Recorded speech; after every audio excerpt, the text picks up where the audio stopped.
Fala galera, tudo bem? Galera do Telegram, quem ainda não está no Telegram e está aqui no Química do John, acesse o Telegram, tá? Nós estamos fazendo um simulado de química por mês, só de química. Você vai separar ali 45 minutos para resolver essas questões, tá? 3 minutos no máximo por questão. O ideal é que seja até um pouco menos que isso, para você ainda ter tempo de passar no gabarito. Esse é o segundo simulado e vamos começar a resolvê-lo já. Beleza? Você deve ter a prova aí em mãos. Qualquer coisa, entra no grupo do Telegram e baixa lá. Tá? Aqui, ó, a primeira questão vai falar sobre pressão osmótica. Tá? Aqui, se você já teve contato com esse material, nós temos que ter muito cuidado quando vai aplicar alguma substância no sangue. Tá? Por quê? Porque essa substância ela tem que ser isotônica às células ali presentes, né, ao sangue e à célula, às hemácias. Por quê? Porque senão você vai ter um problema de entrada exagerada de água na hemácia ou saída. Tá? Então, o ideal é que as pressões osmóticas sejam equivalentes, sejam equimolares, para não ter esse fluxo exagerado de água. Tudo bem? Então, ali, ó, o soro, a pressão osmótica do soro não é afetada quando a concentração do cloreto de sódio é modificada? É sim, claro que é afetada, certo? A concentração ela interfere diretamente na pressão osmótica. Quanto maior a concentração da solução, então se você aplicar uma solução hipertônica no seu sangue, com certeza você vai ter um problema de fluxo de água, tá? A injeção de água destilada no sangue provoca a desidratação e, consequentemente, a morte da hemácia? Na verdade, gente, se você colocar no meio extracelular, no ambiente hipotônico, a água vai entrar na célula, certo? Então, o que, que acontece? Essa célula ela vai ficar túrgida, ela não vai desidratar, tá? O uso de uma solução aquosa saturada de cloreto de sódio não afeta? Já falamos que afeta. A injeção de água destilada no sangue provoca uma absorção excessiva de água, foi o que eu falei, né? Se o meio extracelular está hipotônico, você vai ter uma entrada excessiva de água no interior da célula, provocando esse inchaço e, consequentemente, a morte dessa célula. A injeção de uma solução aquosa saturada de cloreto de sódio provoca a absorção excessiva de água pela hemácia. Na verdade, acho que você já entendeu, né? Se o meio extracelular estiver hipotônico, essa água vai entrar na célula em grande quantidade e pode gerar aí né, ela vai inchando e pode estourar. Beleza? Então, a primeira questão é letra D. Dado, ok? Pressão osmótica, ela é proporcional à concentração. Quanto maior a concentração de partículas presentes, maior vai ser a pressão osmótica. Certo? Propriedade coligativa, essa parte de pressão osmótica é o que tende a aparecer muito no Enem. Questão 2, aí já é uma questão de eletroquímica, a parte quantitativa de eletroquímica. Ali ele fala de uma célula combustível, essa célula, do lado esquerdo está entrando hidrogênio, do lado direito está entrando oxigênio. Então, é uma célula combustível, é uma pilha, né, gente? Só que é uma pilha diferente, né? Você vai o tempo todo abastecendo essa pilha, tá? E aí ele fala para a gente que a reação global aí desse processo ela forma água, isso é maravilhoso, né? Tem esse resíduo de uma queima dessa daí, né? De um processo eletroquímico todo, gerar só água. Maravilhoso, né? E além disso, nós temos aí a liberação de uma certa quantidade de energia. Aí ele quer saber a corrente elétrica em amperes, gerada por uma célula combustível que opera por 10 minutos e libera 4,8 kJ de energia durante esse período de tempo. Gente, vamos lá, essa é uma questão de leis de Faraday, tá? Nas leis de Faraday, ali, ele fala que a massa de substância consumida, ela é diretamente proporcional à carga. Então, quanto mais tempo isso aqui fica ligado, mais reagente vai ser consumido. Não é essa a lógica? Beleza, então a primeira coisa que a gente tem que fazer aqui, ó, olha para essa equação. Olhou? Você percebeu que ali, para cada mol de hidrogênio consumido, nós temos a liberação de 240 kJ. Tá? Então, nesse contexto ali, para cada mol de hidrogênio consumido, né, nós teríamos aqui a liberação de 240, ó, a liberação de 240 quilojoules para cada mol de hidrogênio consumido. Você percebe que no exercício ele fala que a energia total liberada vai ser 4,8.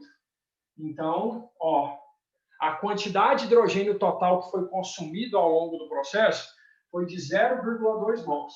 Isso é todo o hidrogênio consumido nesse processo. Beleza? Ok? Beleza. Agora, vamos avaliar exatamente...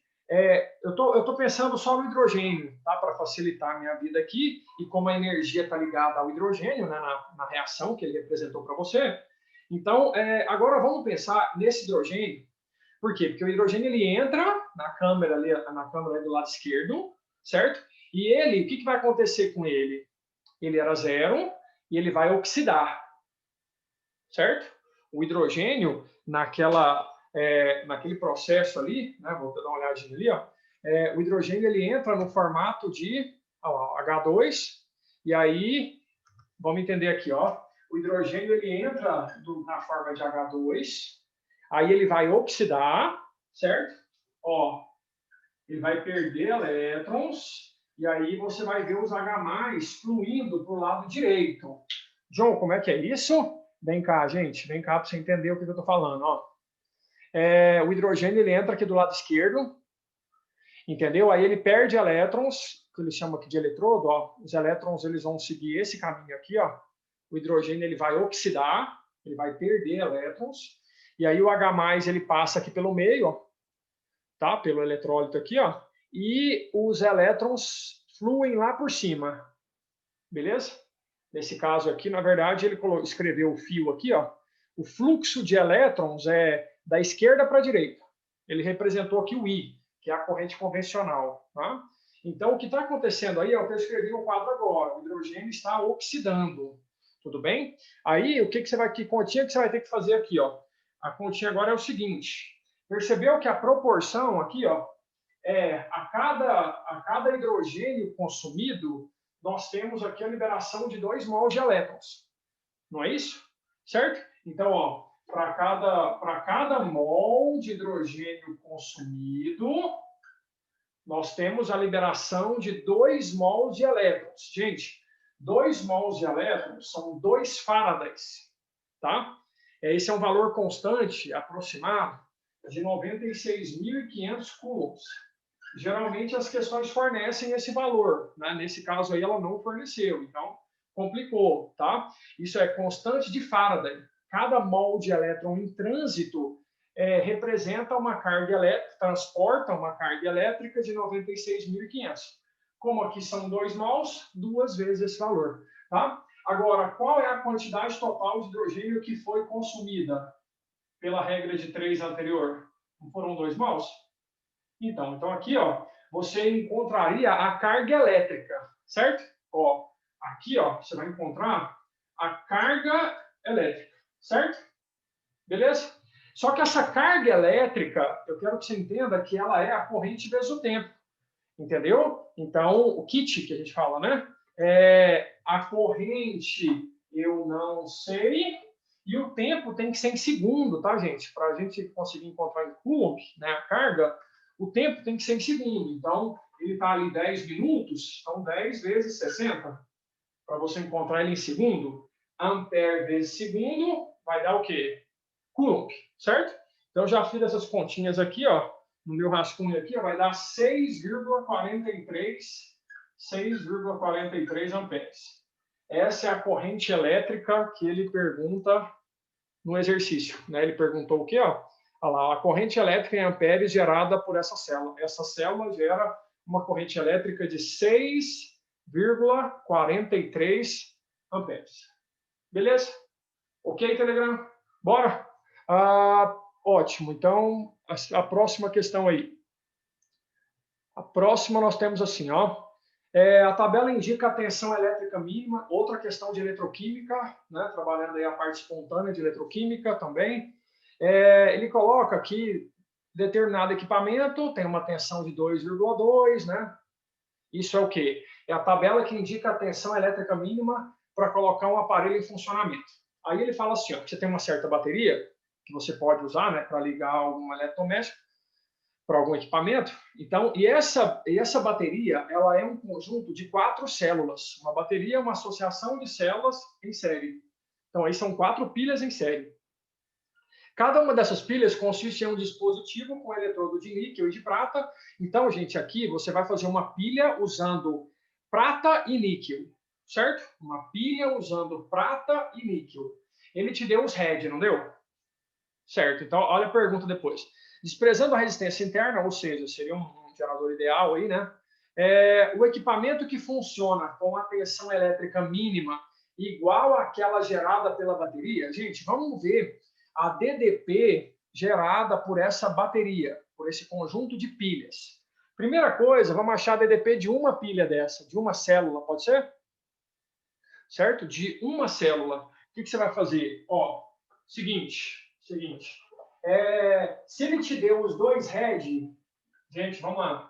Se ele te forneceu os 2 RED, que foi o que aconteceu ali, para você calcular a DDP dessa pilha, você pega o potencial de RED do maior, certo? E subtrai do potencial de RED do menor. Beleza? É assim que você faz. É o RED do maior menos RED do menor. Naquele caso ali, ele te forneceu que o RED maior é justamente da prata, né, que é um metal nobre, então é o RED maior. E o RED menor é o do níquel, né, que é menos 0,25. Menos 0,25. Então você vai achar a DDP de uma célula, de uma pilha, de 1,05. Esse é um valor positivo, porque isso é um processo espontâneo. Essa é a DDP de uma célula. Você percebeu que ele pede para você associar uma bateria, que são 4 células dessas em série. Então, você vai multiplicar esse valor aqui por 4. E aí você vai encontrar o valor 4,2. Então, essa bateria, ela tem essa capacidade aí, ó, de gerar uma DDP de 4,2 volts, tá? Aí, qual foi a pergunta do exercício aí, Telegram? Olha só. A pergunta foi, né? O equipamento que funciona com a tensão mínima igual àquela gerada pela bateria. Cara, olha só. Olha, que valor seria igual a esse gerado pela bateria? O equipamento 3. O equipamento 3, letra C. Beleza? Ok? Questão muito comum no Enem, tá? 4. Um professor de laboratório preparou uma aula de química empregando algumas substâncias trazidas pelos alunos, né? Açúcar, sal, cal e amido de milho, que é um polímero natural, é um polissacarídeo, não é? As substâncias foram rotuladas aleatoriamente, de 1 a 4, e submetidas a testes de solubilidade, condutividade elétrica da solução e de caráter ácido-base, com o uso de um papel indicador de pH. Beleza, 3 testes ele fez, né? Aqui, toda vez que a solução for condutora, essa lâmpada acende. Lembra? Solução eletrolítica. Ok. Então, vamos lá. Ó. Com base nos resultados, então vamos tentar avaliar os resultados. Lembrando que a gente tem cal, sal, açúcar e amido. Cal, sal, açúcar e amido. Quando você bate o olho nessa tabela, uma das coisas ali que é relativamente fácil por exemplo, olha a substância 1. A substância 1 em água vai ficar incolor. Beleza. Pode ser água salgada, pode ser água doce, não pode? Ok. Agora, quando você fez o teste, né? O teste deu positivo. Gente, para o teste dar positivo, tem que ter íons na solução. Açúcar não gera íons na solução.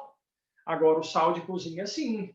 Né? Então, a substância 1 ali ó, tem cara de ser o sal de cozinha. Por quê? Coloquei o sal na água. Se eu não colocar demais, não vai ficar tudo incolor? Testei a condução. Vai conduzir? Vai. E o sal de cozinha, ele é neutro. Ele vem de base forte e ácido forte. Então, ele é neutro. O pH vai ser neutro. Sal de cozinha. Sal de cozinha. Tá? Agora, o que eu recomendo? Olha para o 4. Olha para o 4. Por que logo para o 4? Porque ele afirma no 4 que a solução vai ficar básica. E aí, o que eu te oriento? Você lembra de cal? Cal viva ou cal virgem? Pois é, a cal viva ou cal virgem é um óxido básico, é um pozinho branco, que quando você colocar em água, vai gerar a cal hidratada, a cal extinta, a cal apagada, a água de cal, caracterizando um meio básico, entende? Porque aí você mata a questão muito mais rápido. Ó. Então, se ele falou que a última ali, ó, que o 4, né, gerou uma solução básica, significa o quê? Que o 4 já é cal. Então, 1 é o sal, 4, cal. Agora você tem açúcar e amido. E aí, o que, que acontece? Olha os dois do meio. Percebe que nenhum dos dois conduz, por quê? Porque são açúcares, né? Um é um monossacarídeo, né? Um disacarídeo, na verdade, né? Ele deve estar usando aqui o açúcar de mesa, é a sacarose, né? Então, eles são açúcares, né? Os açúcares, em geral, eles não ionizam em água, tá? Então, eles não são condutores. E eles são neutros, relativamente neutros, os açúcares, né? O que vai mudar ali é o seguinte, na água com açúcar, se você colocar açúcar na água, o açúcar comum nosso, se você não colocar demais, vai ficar tudo incolor, vai. Então 3 é o açúcar comum nosso. Agora, se você coloca amido, não sei se você tem amido de milho aí na sua casa, quando você pega o amido e coloca na água, você vai obter uma mistura, né, uma espécie de uma suspensão ali, esbranquiçada, né, bem pastosa. Né? Então, a 2 é amido, certo? Então, a questão 4 tem que ser letra C. Sal, amido, né? Açúcar e cal. Beleza? Química descritiva, essa questão é importantíssima, hein? Questão 5. Questão 5 tida como difícil, tá?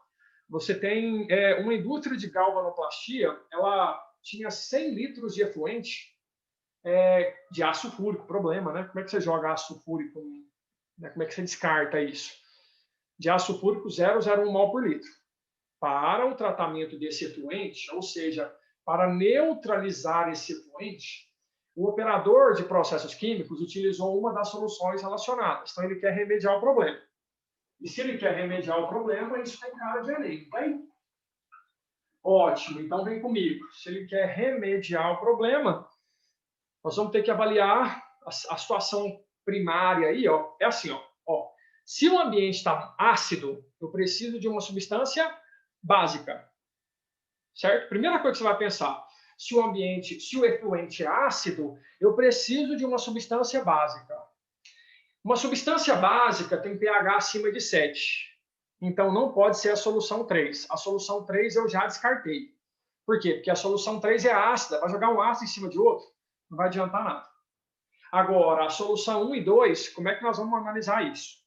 Essa questão, como eu te falei, ela é uma questão que a galera tende a errar feio, tá? Uma questão de alto índice de erro.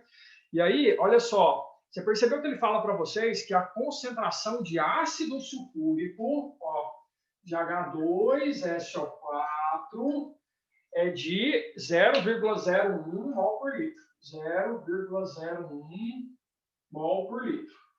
Como eu preciso da quantidade H+, você concorda comigo que esse ácido ele é diprótico, ele é forte. Ele libera 2H+, certo? Então você tem que ter atenção a isso, ó. Então se aqui é 0,01, aqui é 0,02. Certo? Beleza? E aí, outra coisa também que você não pode vacilar, o volume são 100 litros, beleza? Então, se o volume são 100 litros, esse valor aqui, ó, é por litro, não é? Em 100 litros, eu vou ter o quê? 2 mols. Então, ó, eu preciso de base para neutralizar esses 2 mols. Eu preciso de 2 mols de OH-.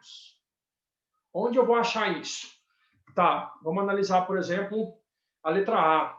Né? Se você analisar a letra A ela tem um POH de 1. Galera, quando o POH vale 1, significa que a concentração de OH- é de 10 a menos 1. Certo? De 10 a menos 1. Como ele vai usar 100 litros, eu vou multiplicar esse número aqui, ó, por 100. Entendeu? Você vai multiplicar, então vai dar 10 mols de OH-. Gente, precisa disso tudo? Não, porque aí você vai inverter o problema, né? Aí vai sobrar OH-, concorda? Nesse caso, vai sobrar OH-. Você precisa só de 2, ó. 2 mols de OH-. Aqui vai sobrar muito. Então, não é essa a resposta. Sacou? Então, a letra A não é. E aí você vai à base de teste até chegar na letra D. Vai testando, igual eu estou fazendo aqui. Na letra D, você vai pegar lá a solução 2. A solução 2 tem um POH2. Ó, solução 2 tem um POH2. O que é POH2? Representa que a concentração de OH- é 10 a menos 2. Certo? Beleza? E aí, quanto que ele vai usar? Ele vai usar 200 litros, né? Se ele vai usar aqui 200 litros, certo? Ó, lá na letra A, ele ia usar 100 litros. Né? Ó, aqui, ó, ele ia usar 100 litros. Aqui ele vai usar 200 litros. Se você fizer 0,01 vezes 200, vai dar exatamente 2 mols. Ó. Você concorda que agora foi bom? Por quê? Porque aí 2 desse com 2 desse, ó, fica exatamente equilibrado, controlou o problema. Então, o gabarito é letra D. John, como que você faz essa operação aqui tão rápido? Ó? Como que você faz isso tão rápido? Tá, é assim, ó. O POH é menos log de OH-, certo? Então, a base aqui não é base 10? Então você pode fazer assim, ó, que a concentração de OH- é 10 elevado a menos POH. Entendeu? Então, eu faço direto. 10 elevado a menos POH. Então, se o POH é 1, a concentração 10 a menos 1. Se o POH é 2, concentração 10 a menos 2. Entendeu, gente? Beleza? Então, vamos voltar para a questão aí, ó. Ele pergunta qual seria a possibilidade de neutralizar, né, de remediar o problema. Letra D, tá? A 6. A questão 6, ele fala que tem 2 hidrocarbonetos, né, que tem os seus poderes caloríficos, que é a quantidade de energia liberada por grama. Dentre eles, destacam-se o metano e o butano, os quais apresentam calores de combustão 208,689, a energia liberada na queima de 1 mol. Né? Aí ele fala assim, ó, a energia produzida, a energia total, se você queimar 1.000 gramas dessa mistura aí. Então, peraí, vamos anotar os dados aqui, porque nesse caso você tem que usar 2 combustíveis, cada um vai liberar uma energia, e no total a gente vai somar essas energias, né? Então, são 1.000 gramas. Beleza. 1.000 gramas. Tá? Sendo que dessas 1.000 gramas,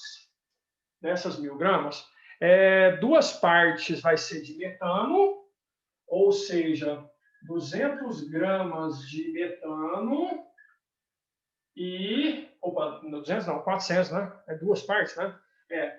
400 gramas de metano e 600 gramas de butano. Beleza? Então, deixa eu ampliar a tela aí. Nós vamos ter que fazer a combustão dos 2. E depois ver a quantidade de energia no final. Tá? Então, ele vai queimar 1.000 gramas de combustível. Então, aqui cabe 2 regras de 3, concorda? Primeira regra de 3. Vamos no metano. A energia do metano é 208. Então, olha só.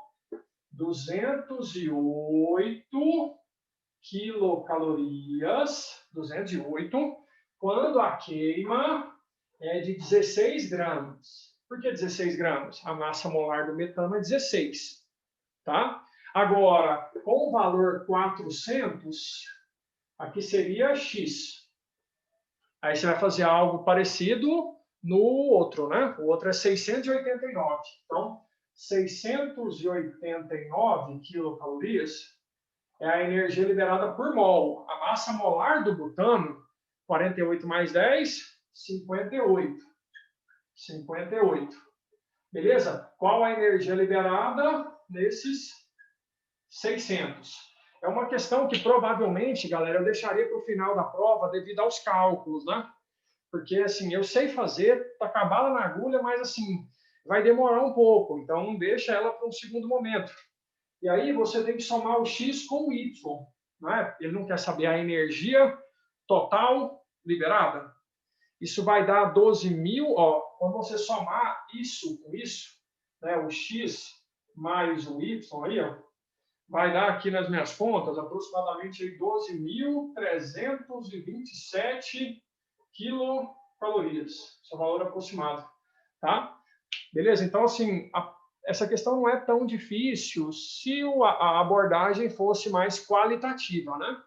Mas como a abordagem é muito quantitativa, você teria que fazer uma estimativa do X e uma estimativa do Y para chegar no 12.300 e pouco, né? Que aí ele marca como letra C.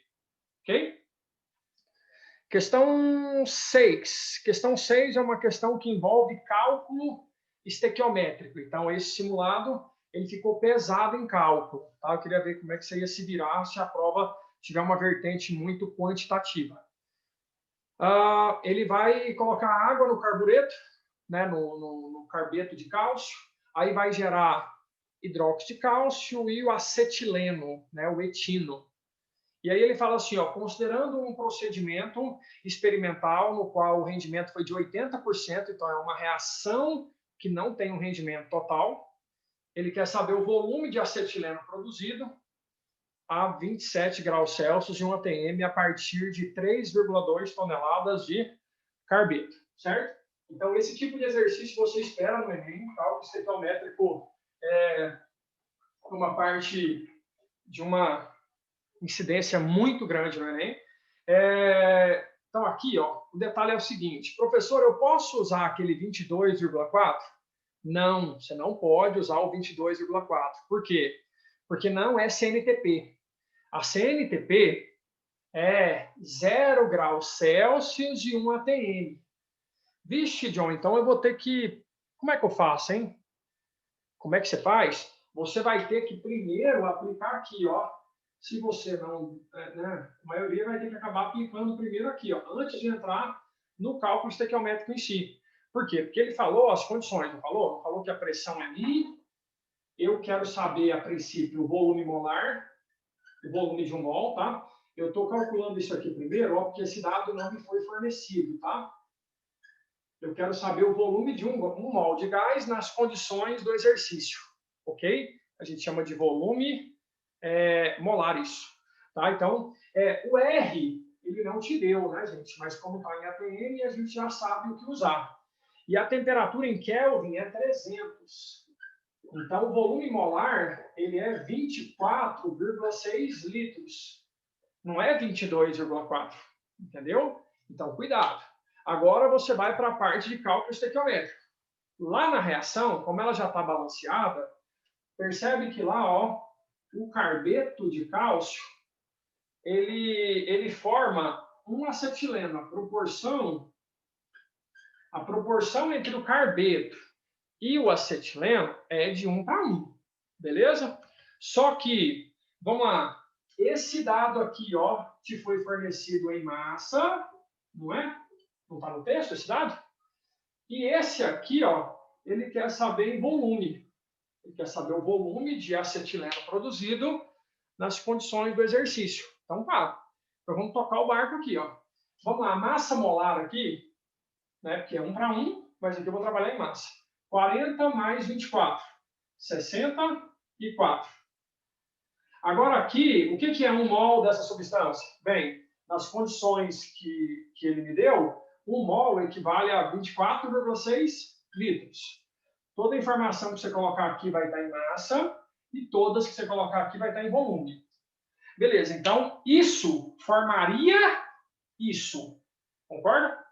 Isso formaria isso.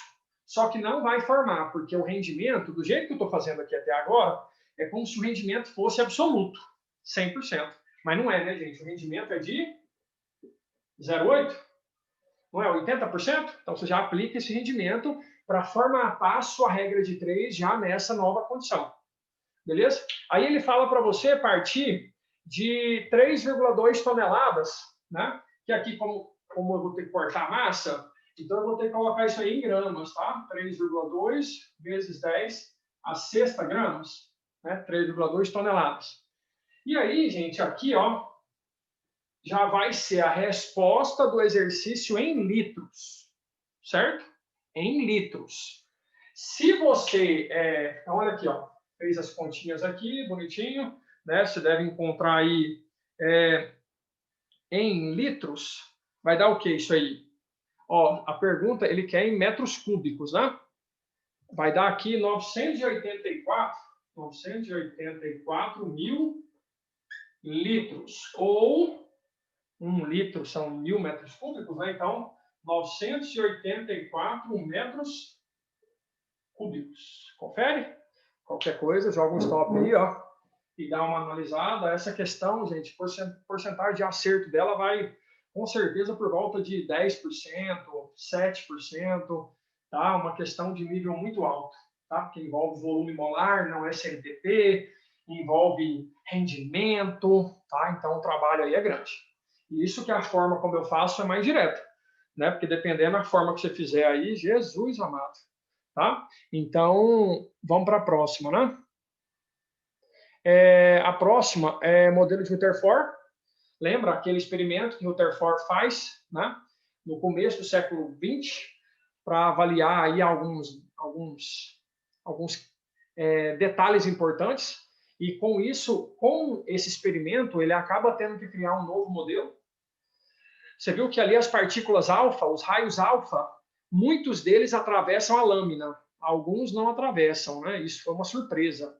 Então, observando as cintilações na tela revestida de sulfeto de zinco, né, que é aquela tela lá atrás, o Rutherford verificou que muitas partículas atravessavam a lâmina de ouro sem sofrer desvio e que outras sofriam grandes desvios e até eram rebatidas, né?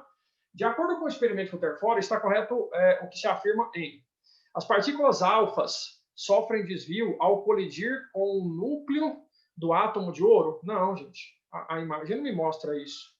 Né? De acordo com o experimento, se você for avaliar ali o experimento em si, as partículas alfa sofrem desvio ao colidir com os núcleos. Isso foi uma conclusão gerada pelo experimento, certo? Agora, o exercício, ele pede isso? Né? Né? O John está aqui pensando, ó, é isso, ó. O que ele está pedindo é uma conclusão do experimento, não é o que ele esperava, entende? Por quê? Porque antes do experimento, é lógico que você pensa, se você for atirar, né, porque isso aí, teoricamente, é um tiro, né? Numa lâmina fina, vai passar. Agora, se não passou, por que não passou? Alguns raios não passaram. Por que não passaram? Aí é que ele cria um novo modelo, 2 anos depois, afirmando que eles não passaram, por quê? Porque colidiram no núcleo de ouro. Então, foi uma conclusão lógico que é pós, né? É uma pós-experimento, ele chega a essa conclusão. Então, a letra A está certa. As partículas alfa possuem... Gente, não tem nada a ver. Partícula alfa, você lembra lá da radioatividade? Partícula alfa é positiva, tá? Partícula beta que é negativa. As partículas alfa sofrem desvio ao colidir com elétrons dos átomos de ouro. Não, o que passou pela eletrosfera passou tranquilo. O problema foram aquelas que se aproximaram demais do núcleo. Aqui o elétron não interfere em nada, gente. Na ilustração não foram indicadas as partículas alfa que atravessaram. Pois sim, olha lá, ó. As que atravessaram está na imagem. O tamanho do átomo é cerca de 1.000 a 10.000 vezes maior que o núcleo. Gente, cuidado com essa grandeza aí, ó. Tá? As conclusões da época foram que a eletrosfera ela é de 10 a quarta a 10 a quinta vezes maior que o núcleo. E não 10 a terceira, e não 1.000. Tá? Então, a resposta certa aí, letra A. A questão 9. Uma substância sólida, cristalina, em temperatura ambiente, temperatura e pressão ambiente. Então, nas condições ambientes, ela é sólida, formada por cristais ali. Foi submetida a alguns testes. A substância, ela dissolve na água. Dissolve na água. A sua solução aquosa não conduziu eletricidade. Então, ela dissolve na água, mas não conduz eletricidade. Depois, os testes de aquecimento para a medida do seu ponto de fusão foram insatisfatórios. Por quê? Porque parece que no ambiente aberto, ele começou a esquentar demais e ela, ó, fundiu e se transformou quimicamente, formando um resíduo sólido, preto, insolúvel em água. Gente, isso é açúcar, gente. Isso é modelo de açúcar, né?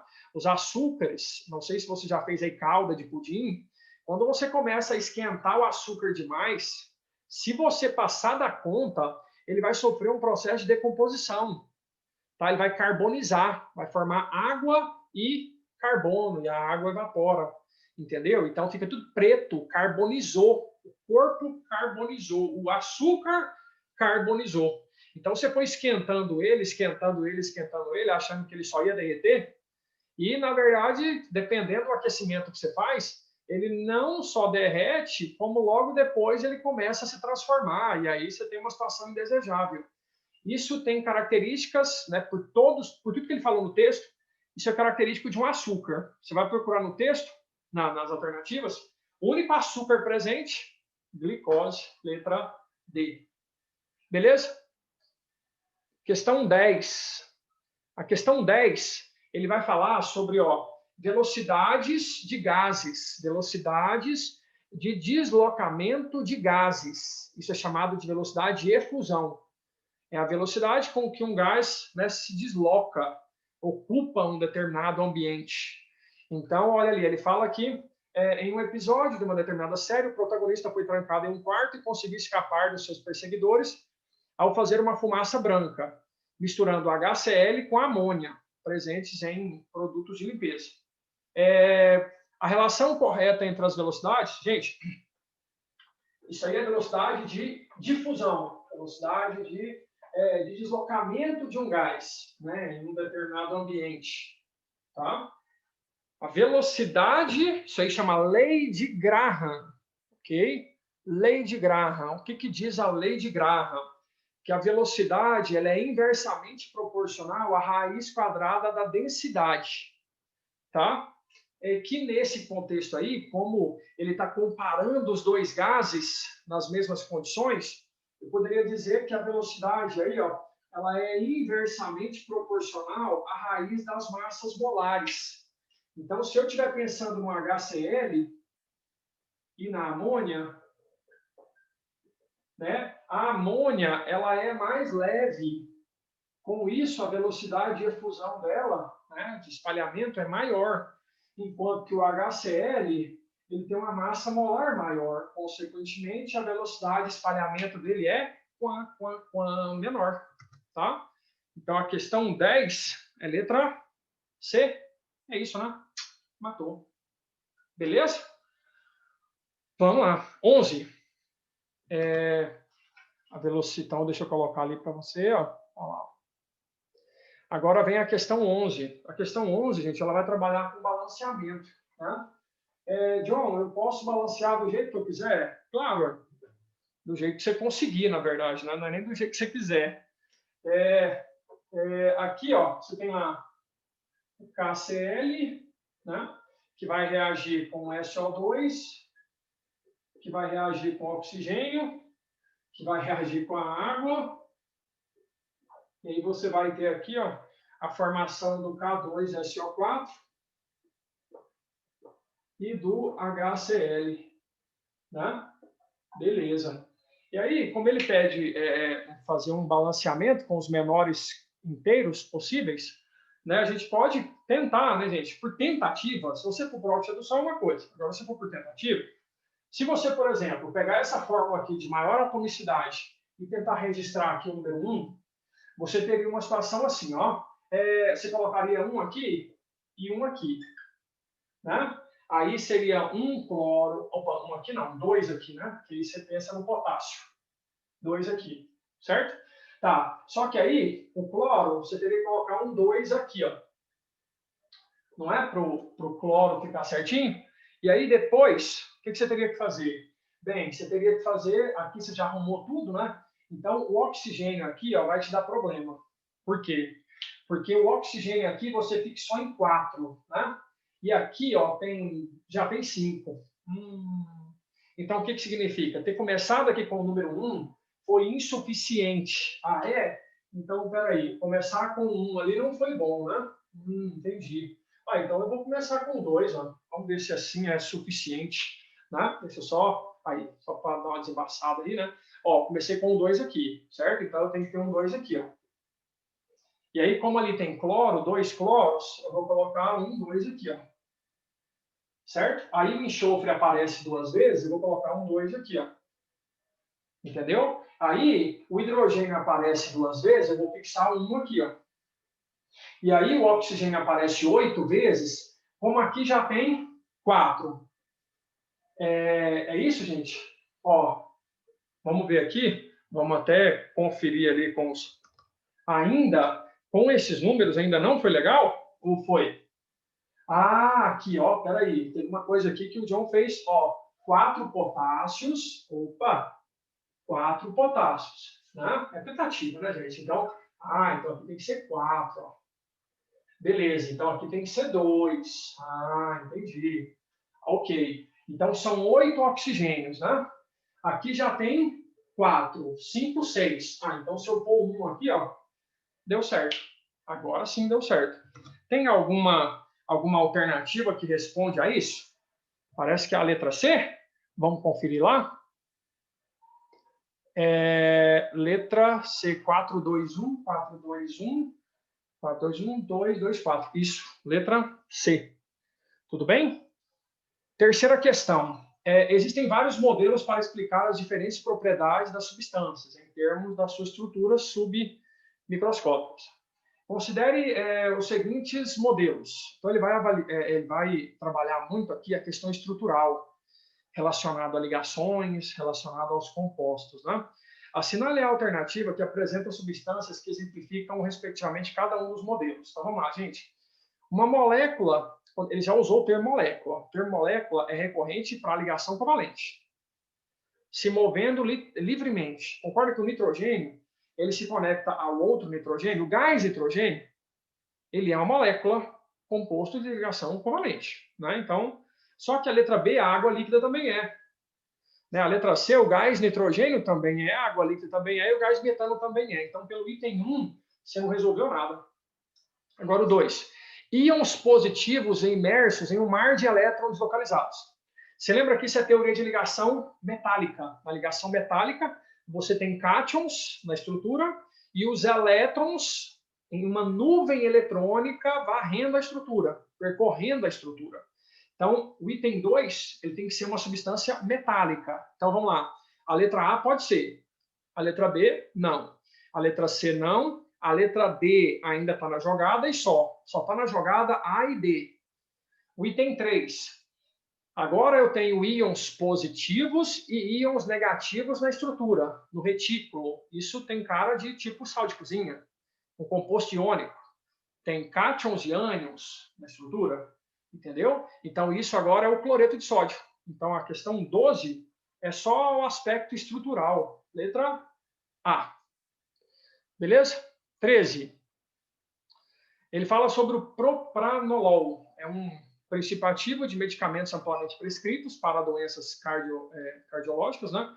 Seu ponto de fusão é 96. Ele é solúvel em álcool e ele é um pouco solúvel em água. Tá. Assinale a alternativa que apresenta a principal interação intermolecular. Deixa eu só tirar isso aqui daqui. A interação intermolecular existente entre o solvente etanol.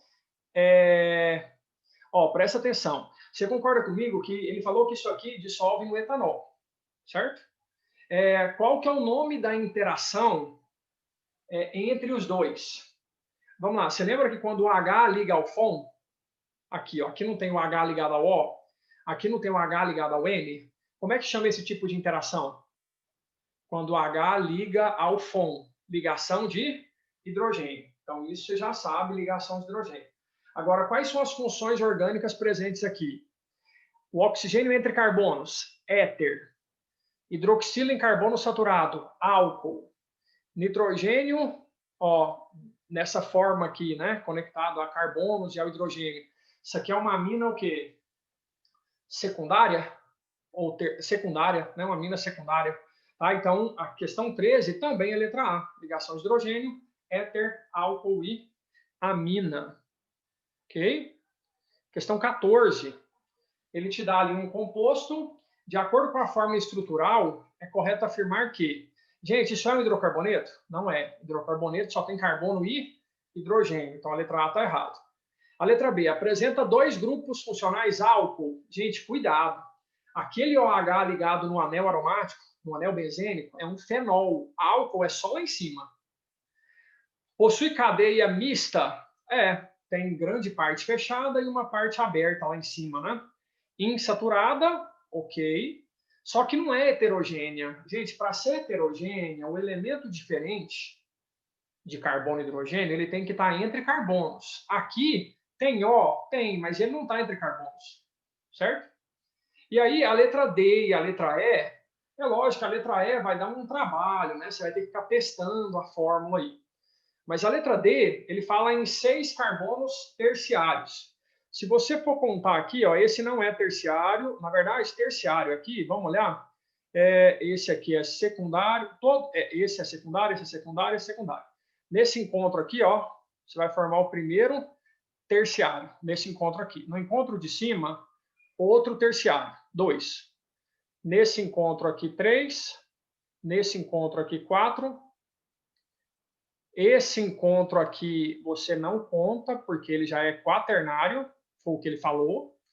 Esse encontro aqui, 5. E esse encontro aqui, ó, que na verdade não é um encontro, né? Essa ramificação aqui, ó, 6, certinho. Então, a letra D é o gabarito da questão 14. Beleza? E a 15, hein? Vamos lá? A 15, ele vai falar a respeito do rompimento da barragem, né, de Mariana. É um dos maiores desastres do século XXI. Considerando o volume de rejeitos despejados no meio ambiente, pesquisadores apontam que o resíduo sólido da barragem é constituído de hematita. Epa, ele falou que é um tipo de óxido de ferro, né? Então, além de outras substâncias aí. Sendo a hematita composta de 70% de ferro, assinale a alternativa que representa corretamente sua forma molecular. Tá, então quem já sabe que a hematita é a letra C, já marca e vai para a galera. Agora, quem não sabe, você vai ter um trabalhinho, né? Aí, qual que é o trabalhinho que você vai ter? Essa porcentagem que ele te deu aí é porcentagem em massa, tá, gente? Isso aí é fórmula percentual.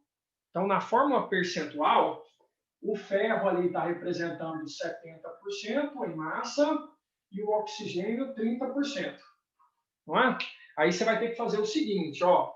Se isso é em massa, eu poderia pensar em 100 gramas e fazer assim, ó.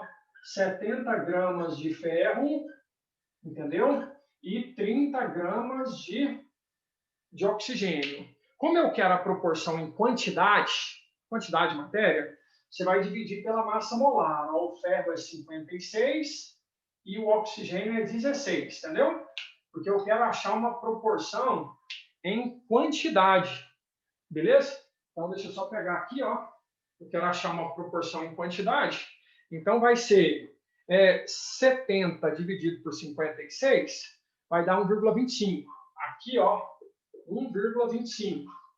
E aqui, 30 dividido por 16, vai dar 1,875. Isso já é uma proporção em quantidade. Isso já está em mol.